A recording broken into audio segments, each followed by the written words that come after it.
The morning I stood in the self-checkout line at the superstore on Wonderland Road, watching the screen flash declined in red letters for the third time, was the morning everything changed. I wasn't buying anything extravagant. A bag of brown rice, 2 cans of diced tomatoes, a box of chamomile tea, $41.17. The woman behind me shifted her weight. I could feel her impatience without even turning around. I mumbled something about the chip reader being finicky and switched to another card. That one was declined too. I left without the groceries.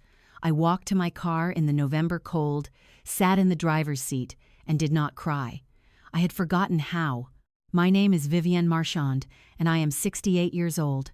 I lived in a brick house in London, Ontario, the kind of house with a front porch and a Japanese maple in the yard that turns the color of embers every October. I was married for 39 years to a man named Douglas. He retired from his accounting firm 4 years before I did, and somewhere in those 4 years, while I was still commuting to the school board office where I worked as an administrative coordinator, something shifted in our house. Something quiet and irreversible, the way a foundation settles, you don't notice it until you see the crack in the wall. It did not happen all at once. That is the first thing I want you to understand, because when I tell people parts of this story, they always say, "Why didn't you just leave?" And I want them to understand that there was no single moment where a door slammed and a lock clicked, and I knew I was trapped. It was more like standing in a lake and not realizing the water was rising. By the time it reached your chin, you had forgotten what dry ground felt like. It started with what Douglas called simplifying. He retired in the spring, and by summer he had begun paying more attention to our finances than he ever had during his working years. This surprised me at first, then pleased me. He had always been the one who handled investments. I managed the household accounts, paid the bills, kept track of what we spent on groceries and utilities, and the grandchildren's birthday gifts. We had separate checking accounts and a joint savings account. It had worked for nearly 4 decades. "We're duplicating fees," he told me one evening, setting a spreadsheet on the kitchen table. He had color-coded it, 2 sets of monthly fees, 2 sets of overdraft protection costs. "It doesn't make sense now that we're both home." He suggested we consolidate into one joint checking account. He would manage it, he said, because he had more time and more experience with financial planning. I could have a supplementary card. "It'll be simpler," he said, "cleaner." I thought it sounded reasonable. I want to be very clear about something, because the top comments on videos like mine always point this out, and they are correct. In Canada, no one can close a bank account that belongs solely to you. Not your spouse, not anyone. A bank account in your name alone is your legal property. If Douglas had tried to close my personal account without my signature and presence, the bank would have refused. What he did instead was more subtle. He didn't close my account. He convinced me to close it myself. He brought the forms. He drove me to the TD branch on Wellington Road. He sat beside me at the desk while I signed. The account manager, a young man who couldn't have been more than 25, slid the papers toward me and I signed them. Douglas smiled. He said, "Good. This is going to be so much easier." I believed him. I had believed him for 39 years. The supplementary card was in my name, but the account was his. Every transaction appeared on statements that went to his email, which he managed on his laptop. The laptop he kept in his home office, the door of which he usually kept closed. For the first few months, it was fine. I used the card for groceries, for gas, for the small things. If I wanted to buy something beyond the usual, a birthday gift for our daughter, new shoes because mine had worn through at the heel, I mentioned it to Douglas, and he said yes, or he said, "Do you really need that right now?" Sometimes I bought it anyway. Sometimes I didn't. By the second year, I had stopped buying things without mentioning them first. I told myself it was a habit I had developed, a courtesy. I did not examine it too closely. By the 3rd year, Douglas was reviewing the statements with me at the kitchen table on the 1st of every month. He would go through each transaction with his reading glasses on and his coffee going cold beside him, and he would ask me to account for things I had bought. Not accusations questions. What was this $43 at Chapters? Who's Karen Belisle, and why did you take her to lunch? You went to a cafe on a Tuesday morning? "You didn't mention you were going out." I found myself pre-explaining things before I did them. I would come to the kitchen and say, "I'm thinking of driving to the garden center this afternoon. They have perennials on sale." He would nod or not nod, and I would adjust my plans accordingly. I told myself this was communication. I told myself this was what retired couples did. They kept each other informed. Karen, my closest friend since our daughters were in the same kindergarten class at Northridge Public School, noticed before I did. We were walking the trail along the Thames one April morning, and she said, "You used to call me spontaneously.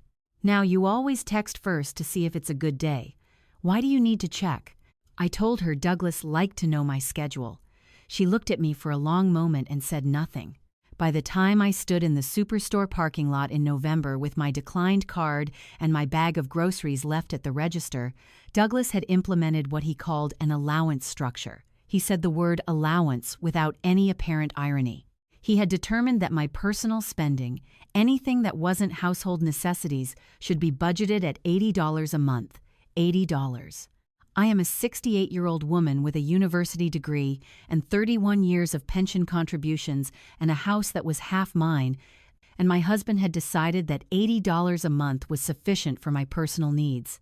When the Superstore card was declined, it was because I had spent $77 of those $80 earlier in the month, and he had noticed. He had reduced the available balance on the supplementary card without telling me. I discovered this when I called the bank from my car. The representative explained it to me carefully. I thanked her and hung up. I sat in that parking lot for 22 minutes. I know because I watched the clock on the dashboard. The Japanese maple in our front yard had already lost its leaves by then. Everything looked gray. The question people always ask is, why didn't you just open a new account? Direct your pension and your CPP into it? And this is the question that requires the longest answer, because the answer lives inside what the counselors I would later meet called coercive control. And coercive control is not about locked doors. It is about what happens inside your own mind after years of being managed. By the time Douglas had reduced my card limit without telling me, I had already stopped thinking of my pension as mine. I had stopped thinking of myself as someone with financial authority. He reviewed our finances. He managed our money. I was the one who asked. This was not something that happened to me from the outside. It was something that had been carefully constructed inside me, one small accommodation at a time, over 3 years of spreadsheets and monthly reviews and questions asked in a tone of voice that was never quite angry, but always just slightly disappointed. I am not stupid. I want to be clear about that too. I managed a department of 14 people for 11 years. I planned and executed a full office relocation for the school board in 2009, on time and under budget. I am not a woman who lacks capacity. I am a woman who was slowly, methodically persuaded that her own judgment could not be trusted. The pharmacist's name was Patricia Osei. She worked at the Shoppers Drug Mart on Fanshawe Park Road, and I had been going to that pharmacy for 11 years. She knew my name. She knew my medications. She was the one who called me in October to say my lisinopril prescription was ready for pickup, and she was the one standing at the counter when I came in 2 weeks later than I should have. "Mrs. Marchand," she said, "this was ready at the beginning of the month." She said it gently, not as a reprimand. I told her I had been busy. She looked at me the way people look at you when they can see something you are working very hard to hide. "Are you doing all right?" she said. I said yes. I paid for the prescription with my supplementary card, which had a balance left because it was the 3rd of the month and I hadn't spent anything yet. I put the paper bag in my purse. I thanked her. I started to leave. "Vivienne," she said. She had never called me by my first name before. "We have a community liaison who comes in on Thursdays. She works with a women's support program through the city. She leaves cards at the counter. I don't know if that's relevant to you, but I want you to know it's there." I did not turn around. I said thank you to the door and walked through it. I cried in the car that time, not for long. I didn't fully understand why I was crying. I told myself it was stress, the holidays coming, the gray November sky. But something had shifted. I started paying attention in a different way. I started noticing things I had trained myself not to notice. The way Douglas asked where I was going before I had my coat on, every single time, without exception. The way he tracked my mileage, he had started noting the odometer when I left and when I returned, not confrontationally, just a small notation in a notebook he kept by the garage door. The way he had stopped asking Karen for dinner 3 years ago and had never resumed, and how I had stopped suggesting it because the answer was always a reason why the timing wasn't right. The way he spoke to me in front of his brother at Thanksgiving, correcting me mid-sentence, gently, always gently, in a tone that implied my version of events was charmingly inaccurate. I took one of Patricia's cards the following Thursday. I waited until I was sure I was alone in the aisle before I picked it up. I put it in the interior pocket of my purse, behind my health card. The woman's name was Anita. She worked for a program called Community Connections through the City of London, and she met with women at the pharmacy, at the library, at a church hall on Commissioners Road. I texted the number on the card from my phone on a Thursday afternoon when Douglas was at his weekly lunch with his former colleagues from the firm. I deleted the message immediately after I sent it. We met at the Central Library on Dundas Street the following week. I told Douglas I was returning books. I had 3 of them in my bag. It was not a lie. I was becoming very careful about what counted as a lie and what counted as simply not volunteering information. Anita was a small woman, younger than I expected, with reading glasses on a beaded chain. She bought us both tea from the little cafe near the entrance, and we sat at a table near the window, and she let me talk for an hour without interrupting me once. At the end of the hour, she said, "What you're describing is financial abuse, Vivienne, and it doesn't require bruises. It doesn't require shouting. It is one of the most common forms of coercive control in long-term marriages, and it is recognized under Canadian law." I held my cup of tea and said nothing. "You have independent rights to your pension income," she said. "Your CPP, any asset that was accumulated during the marriage, is subject to equalization under Ontario's Family Law Act. He cannot legally prevent you from opening your own account. He cannot prevent you from redirecting your income. And what he has done with the supplementary card, limiting your access without disclosure, that's a form of economic abuse." I had not heard the word abuse applied to anything in my marriage before that day. I had heard difficult. I had heard complicated. I had heard he means well. I had never heard abuse. "I need you to understand something," Anita said. "You have not done anything wrong. You have been managed by someone who is very good at making management feel like care." I went home and made dinner and said nothing. Douglas told me about his lunch. I listened and nodded and passed the bread. I was building something in the back of my mind, the way you build a room quietly, one wall at a time, in the dark. I opened a new checking account at the Scotiabank on Richmond Street the following Monday, when Douglas was at his Tuesday morning golf in the before Christmas session he attended at the indoor facility in Lambeth. I had the wrong day. First, I mixed up my own schedule. I was that unaccustomed to acting without informing him. I sat in the parking lot for 10 minutes before I drove home. I went back on Monday instead. The account representative was a woman named Giselle, and she asked me no questions about why I was opening an account without my spouse. She was professional and efficient and had me set up within 40 minutes. I redirected my pension from the school board and my CPP to the new account that afternoon, using my phone in the library parking lot through the government's online portal. It took 11 minutes. I had been afraid it would be complicated. It was not. I want you to hear this clearly. Your income is yours. Your CPP, your OAS, your workplace pension, these are yours by law. No one needs to co-sign that redirect. No one needs to approve it. I am telling you this because I wish someone had told me years earlier, when the water was still at my knees. I told no one. Not Karen, not my daughter Renee, who lives in Ottawa with her husband and our 2 grandchildren. I love Renee completely, and I knew that if I told her, she would call. And if she called, Douglas would know something had changed. So I kept it in that quiet room I was building. I added walls. Anita connected me with a woman named Deb, who ran a support group for women over 50 at the church on Commissioners Road. I told Douglas I had joined a book club. It was a Thursday evening. He asked which book. I had thought of that. I said Elizabeth Strout's new one. He nodded. He was watching something on television. He did not look up. The women in that group, I want to tell you about them, because they were the architecture of my courage. There was a woman who had left after 44 years and was 62 and living in a one-bedroom apartment near Victoria Hospital and described it as the first place she had ever chosen for herself. There was a woman still in her marriage who came every week and took notes and said nothing, but whose hands had stopped shaking by December. There was a woman who was a retired nurse and had seen things in emergency rooms that she would not describe in detail but said had made her recognize something in her own home that she was only now naming. None of us were dramatic. None of us had dramatic stories in the way that word usually implies. There were no black eyes to account for, no whiskey bottles, no screaming matches the neighbors could hear. What we had were decades of small diminishments, carefully administered by men who told us they were taking care of us. I gave myself until March. I had a reason our lease on the storage unit, which was in my name, expired in March, and renewing or not renewing, it would require a decision, and decisions had a way of becoming conversations with Douglas, and I did not want a conversation. I wanted to be gone before any conversation became necessary.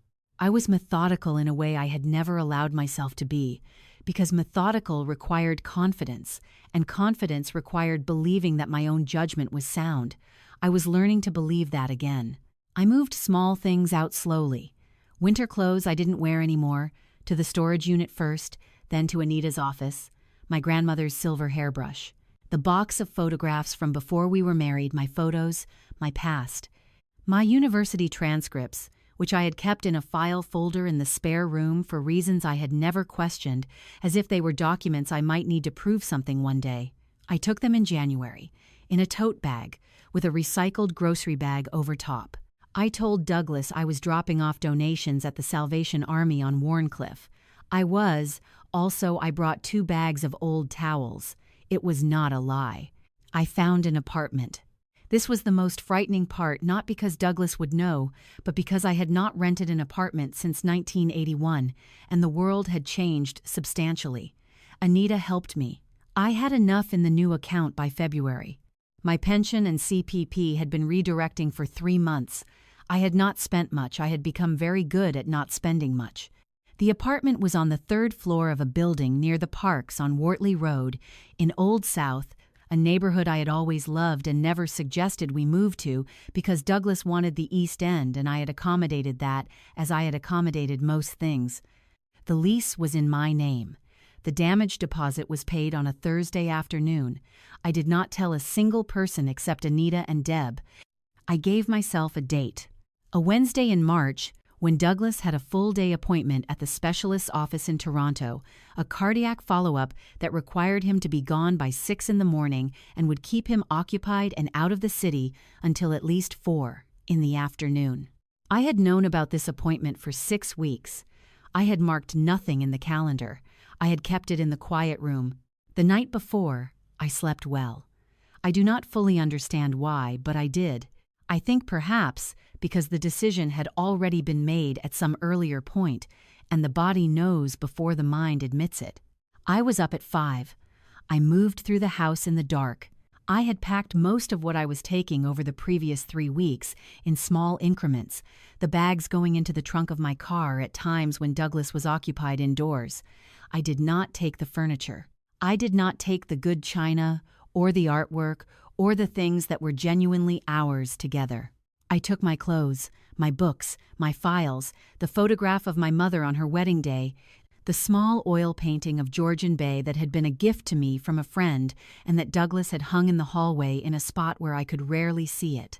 I took the painting off the wall at 5:40 in the morning and stood for a moment in the hallway with it under my arm. The house was very quiet.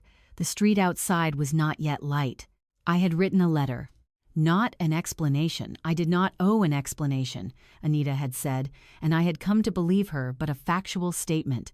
I was leaving the marriage. I had retained a family lawyer, a woman named Rachel Fournier, whose office was on King Street, whom I had met twice already. I had included Rachel's contact information. I had said nothing about where I was going. I left the letter on the kitchen counter under the salt shaker. Then I picked up my bag, walked through the house for the last time, and closed the front door. He called 38 times before noon. I watched the number on my phone and let it ring.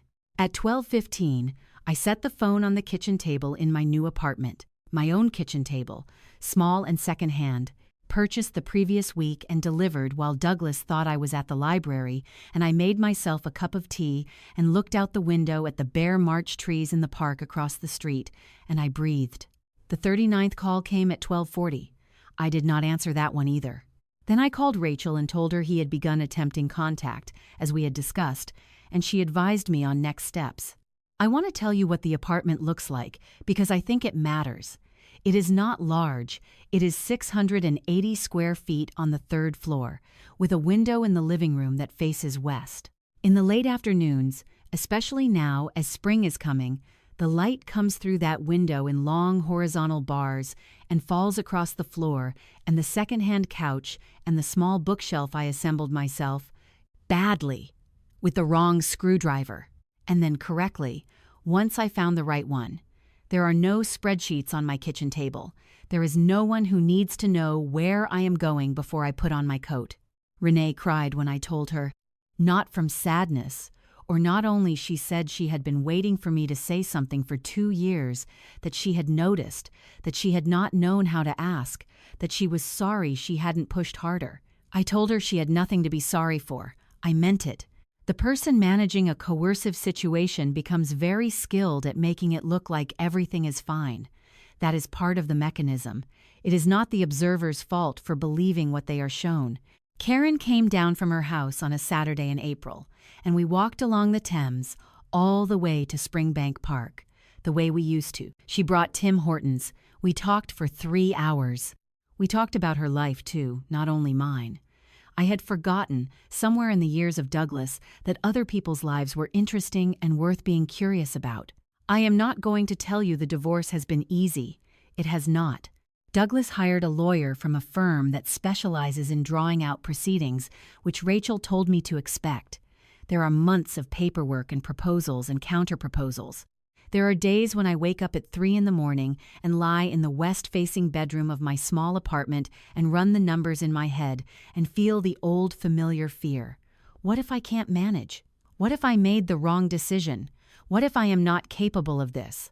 And then I get up and I make tea and I sit at my kitchen table where no one has color-coded my spending and no one is waiting to review my transactions. And I remember, I already did it. I already made the decision, the plan, the account, the lease, the appointment with Rachel, the 40-minute drive to the Scotiabank on a Monday morning when I was shaking so hard I had to sit in the parking lot for 10 minutes before I could go in. I already did all of it. Whatever comes next, I already did all of it. There is a word in the legal language of family violence coercive control that describes what Douglas did in a way that took me a long time to accept applied to my life. Coercive control does not require physical harm. In Canada, the federal government has recognized financial abuse and coercive control as forms of family violence under the Divorce Act since 2021. This means that patterns of financial control, isolation, monitoring, and intimidation are legally relevant in divorce and custody proceedings. You can speak to a family lawyer about this. If cost is a barrier, Legal Aid Ontario provides services to people who qualify. Community Legal Services in London offers free consultations. If any part of this sounds familiar, the monthly reviews, the asking permission, the learning not to spend, the slow forgetting of what your own judgment feels like, I want you to know that it has a name. And it has a name because it is not rare. And it is not rare because it happens to women who are smart, capable, educated, and loved by people who would be horrified to know. The water rises quietly. You can still find dry ground. A woman at Deb's Thursday group said something once that I have thought about on every 3 in the morning night since. She said, "He didn't take my confidence all at once. He borrowed it, a little at a time, until I forgot I'd ever had it. And then I had to take it back, a little at a time, the same way. I am still taking it back.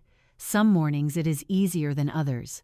But the window faces west, and the afternoons are getting longer, and there is no one who needs to know where I am going before I put on my coat. That is enough. For right now, that is more than enough."